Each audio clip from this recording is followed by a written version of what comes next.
అక్క కన్నమ్మ పెడతా. బాగుందా కర్రీ? ఎలా ఉంది? బగారీలు ఉంది రామకృష్ణ. నువ్వు బాగా చేస్తావట కదా.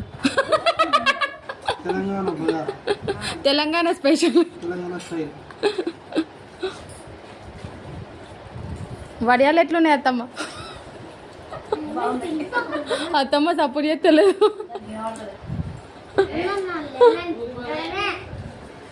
చిట్టి ప్లేట్ ఎట్లున్నదిరా?